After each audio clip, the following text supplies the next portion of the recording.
Inequality touches every nation and every facet of life in some way, shape, or form, between genders, between races, but one area that doesn't always receive as much popular attention is the city and city life, which can be very polarizing and unsustainable. As such, the United Nations 11th Sustainable Development Goal is to make cities and human settlements inclusive, safe, resilient, and sustainable. Reforms carried out under SDG 11 will focus primarily on the two related areas of making cities better for residents and making cities better for the environment. To improve cities for residents, more attention needs to be paid to the dire situation of slums in most of the world's metropolitan areas.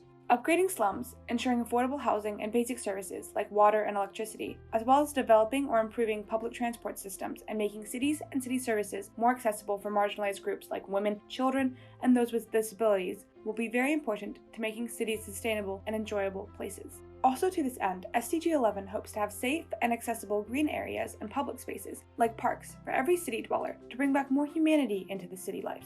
Protecting heritage sites, cultural and natural, is also related to this aim, and it is important in creating spaces that people feel attached to and want to take care of. Encouraging plans for sustainable urbanization and setting up long-lasting sustainable practices will make it easier for cities to grow over time. It is so easy for people to slip under the radar and fall into dangerous situations in cities, so another goal of SDG 11 is to substantially lower the death rate in cities related to various forms of incidents.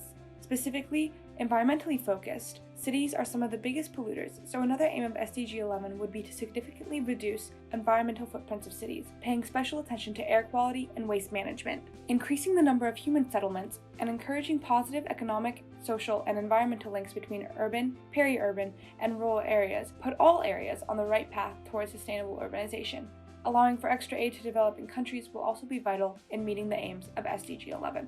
Progress towards SDG 11 is not the most encouraging. The numbers say that the percentage of urban population relegated to the slums have fallen 20 percentage points since 1990. But at the same time, the urban population has been growing rapidly, meaning that in absolute terms, approximately the same number of people still live in the slums.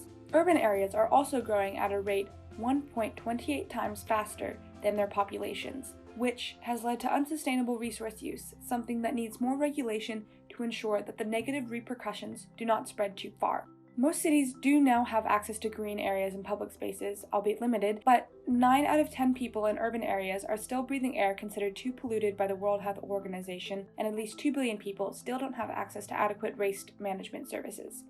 It is true, however, that as of 2019, 150 nations have drawn up sustainable urbanization plans, and at least half of these nations are in the process of implementing their plans, which is an important part of SDG 11. Renewed efforts will be needed to reach all the aims of SDG 11 and create pleasant and sustainable cities by 2030.